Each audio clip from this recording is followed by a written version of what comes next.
I used to think my family was normal. Not perfect, but fine. My parents didn't fight constantly, but they weren't affectionate either. They existed in this quiet, polite tension that I brushed off as just married for too long. Then, 1 month before my sister's wedding, our entire world exploded. It started when my dad received a plain envelope at work. No name, no return address, just his name written in block letters. Inside was an anonymous letter and photos. Turns out my mom had been having an affair. Not a recent one either. A long-term one with her boss. He'd apparently kept pictures and messages, a whole scrapbook of their secret relationship. When things went south between them, his wife found the scrapbook and mailed it straight to my dad. When I got the call from Dad that night, his voice didn't sound like his. Just broken, flat, like someone had stolen the air from his lungs. By the time I got home, his bags were packed. Mom didn't deny anything. No tears, no desperate apologies.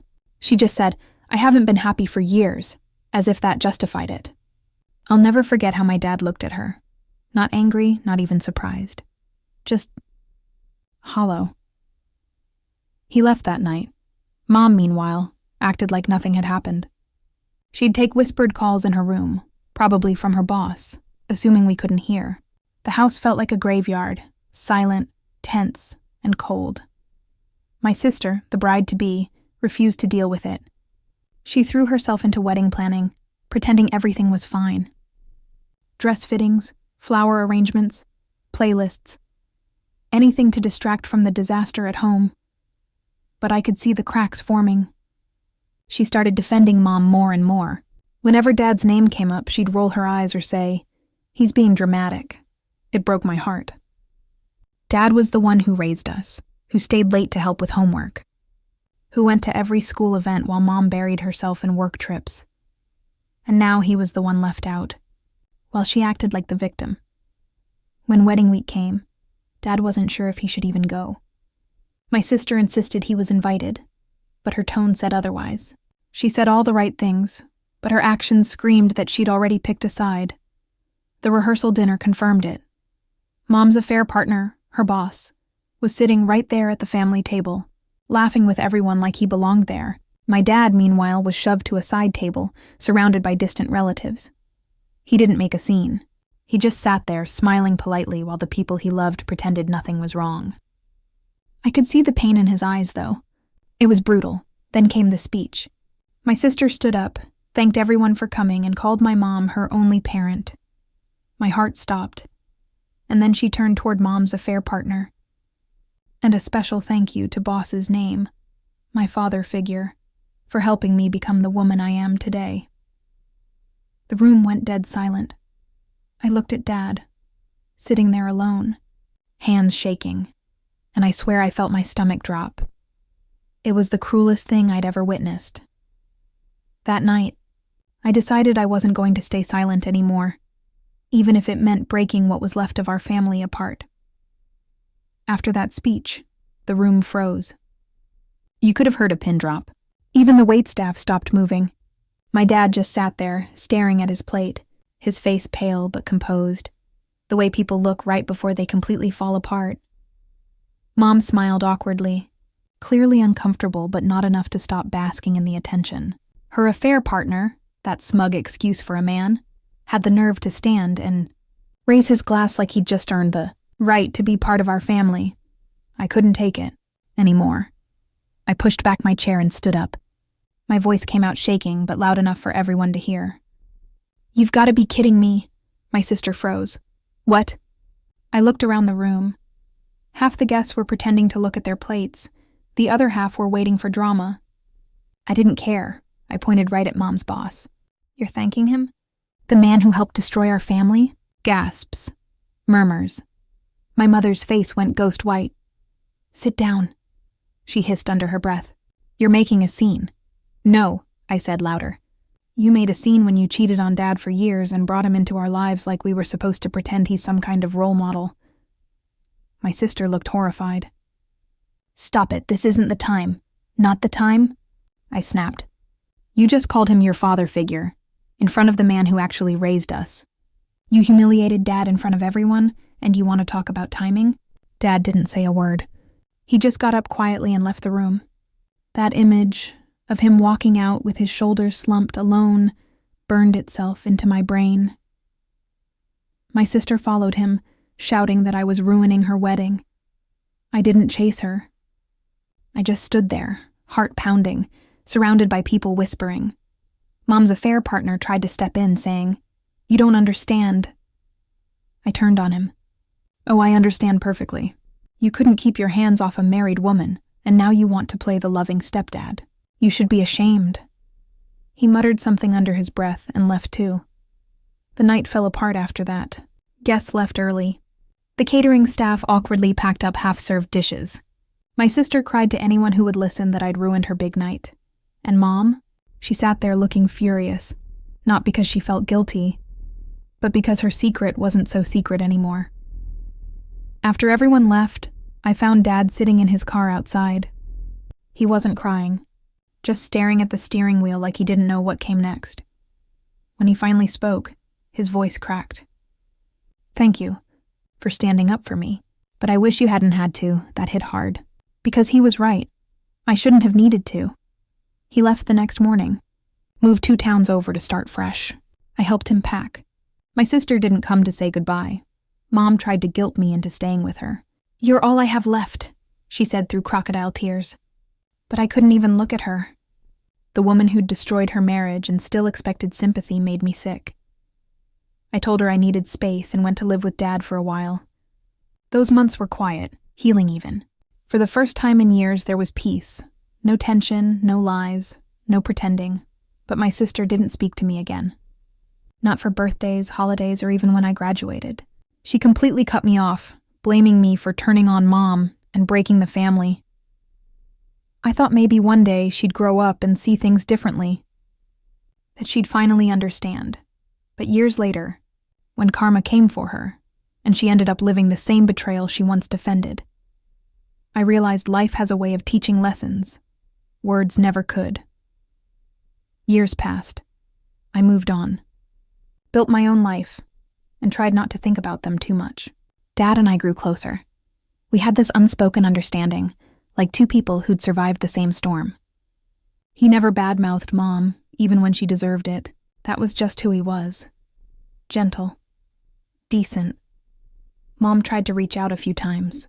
I'd get short, guilt-tripping messages. "You'll understand one day." I did what made me happy. I ignored them. Happiness shouldn't come from breaking other people. My sister, on the other hand, never spoke to me. For a long time, that hurt more than I wanted to admit. We used to be inseparable. She was my best friend growing up. But after the wedding, it was like she'd erased me from her life completely. Then, about 6 years later, I got a text from her out of nowhere. "Can we talk?" I almost didn't respond, but curiosity won. We met at a quiet cafe downtown. When she walked in, I barely recognized her. She looked older, not just physically, but emotionally worn down. The kind of exhaustion that comes from years of pretending everything's fine. We sat down, and for a while, she just stirred her coffee. Finally, she said, "You were right." Those 3 words stunned me. She went on. "You were right about Mom, about everything. About me, I didn't say anything. I just waited." Apparently, after her wedding, things with her husband had been great, for a while. They had 2 little kids, bought a house, lived that picture-perfect suburban dream, until she found messages on his phone, then photos. Then, the confirmation she never thought she'd see. He was cheating, not just with anyone. With his coworker, when she confronted him, he didn't even deny it. He said he hadn't been happy for years. The exact same line Mom had used. She said she felt like she'd been punched in the chest. Everything came rushing back. The wedding speech, the judgment she'd thrown at Dad, the way she'd chosen Mom's side. "I became her," she said quietly, tears filling her eyes. "I won't lie. Part of me wanted to feel vindicated. But looking at her sitting there, broken and hollow, all I felt was sadness. I'm sorry," she whispered, "for everything. For how I treated you. For how I treated Dad. You were just trying to do the right thing, and I hated you for it." For a long time, I couldn't speak. Then I said, "You don't need to apologize to me, but you should talk to Dad. He deserves to hear it too." She nodded, but I could tell she was terrified. "Do you think he'll forgive me?" I smiled sadly. "He forgave Mom, at least in his heart. So yeah, he'll forgive you." She did call him, and just like I knew he would, Dad welcomed her back with open arms. No lectures, no guilt, just quiet love. That's who he'd always been. After that, things slowly started to mend. My sister and I began talking again, sometimes meeting for coffee, sometimes just exchanging photos of our families. It wasn't perfect, but it was progress. Then one day, she said something that stuck with me. "I used to think you were cruel for calling Mom out, but now I know you were the only one who told the truth. Everyone else just wanted to pretend." That hit deep, because she was right. Truth doesn't destroy families. Secrets do. In the end, we never got the old version of our family back. Too much had happened for that. But we found something better, honesty. A kind of fragile peace built on scars instead of lies. Still, there was one part of this story that hadn't ended. Mom. She'd cut herself off completely after the wedding fallout. None of us had seen or heard from her in years, until the day she showed up unannounced on my doorstep, looking older, thinner, and full of regret. And when she finally opened her mouth, the first thing she said wasn't, "I'm sorry." It was something that made every old wound flare open again. It was a quiet Sunday morning when I heard the knock. I wasn't expecting anyone. Dad was out of town visiting my sister, and I'd planned to spend the day cleaning and reading. So when I opened the door and saw her, I froze. My mother. For a second, I didn't recognize her. She looked smaller. Not physically, but spiritually. The confident, sharp-dressed woman I'd grown up with was gone. The person standing on my doorstep looked fragile, with tired eyes and trembling hands. "Hi," she said softly. "Can I come in?" I didn't answer right away. My mind was spinning. After everything she'd done, after years of silence, now she wanted to talk. But something in her voice, maybe exhaustion, maybe guilt, made me step aside. We sat down in the living room. She looked around like she didn't know where to start. Finally, she said, "I saw your sister recently." I nodded cautiously. "Yeah," she told me. "She said you helped her, that you were kind." Her voice cracked a little. "You always were." I crossed my arms. "Why are you here, Mom?" Her eyes filled with tears. "Because I don't know who I am anymore. I hurt everyone I love, and I don't even know why I did it." For a long moment, I didn't respond. I just let the silence hang heavy between us. Then I said quietly, "You didn't just hurt us, Mom. You chose to hurt us." Over and over again. She looked down at her hands. "I know, and I live with it every day." Then she told me what happened after the wedding, how her affair partner eventually left her. Apparently, he'd moved on to someone else from work, leaving her with nothing but regrets and an empty house. "I thought he loved me," she whispered. But I was just his midlife crisis. There was no satisfaction in hearing that. No revenge high, just sadness. "You could have come home," I said. "Dad would have never taken you back, but you still had us." She nodded slowly. "I know, but I was ashamed. Every time I thought about calling, I couldn't bear to face what I'd done. So I didn't." For the first time, she looked me in the eyes. "Do you hate me?" I didn't answer immediately. I'd asked myself that question for years.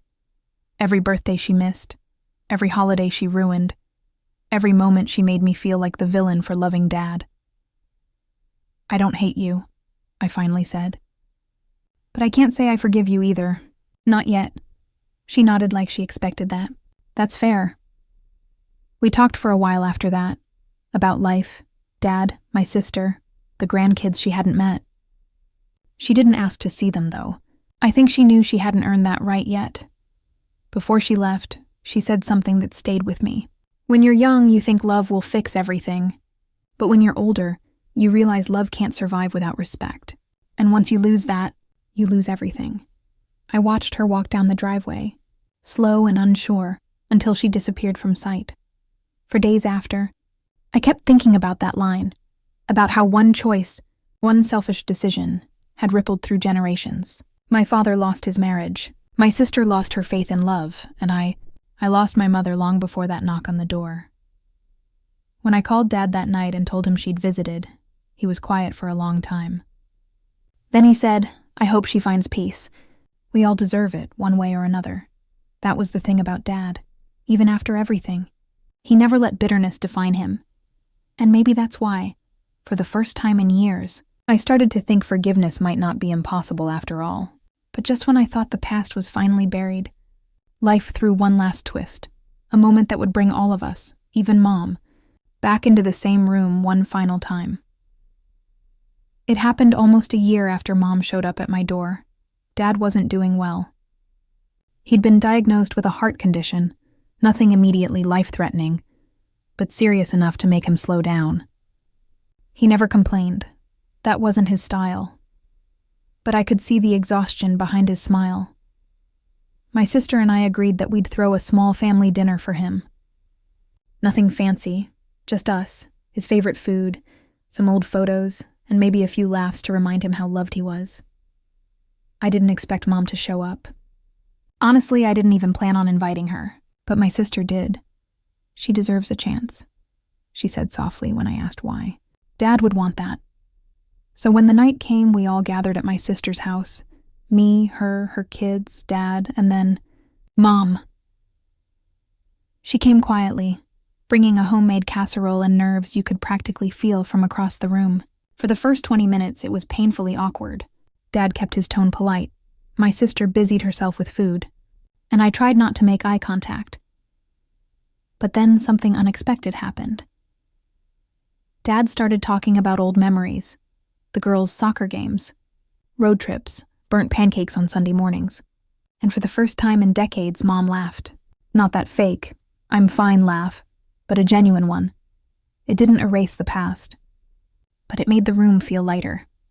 When dinner ended, Dad stood up, cleared his throat, and said, "I don't know how much time any of us have left, but I don't want to spend whatever I have being angry." He looked straight at Mom. "You hurt me. You hurt all of us. But holding on to that pain won't give any of us our years back. So, I forgive you." Mom's eyes filled instantly. She tried to speak but couldn't. All she managed was a quiet, "Thank you." Even I couldn't stop the tears that came after that.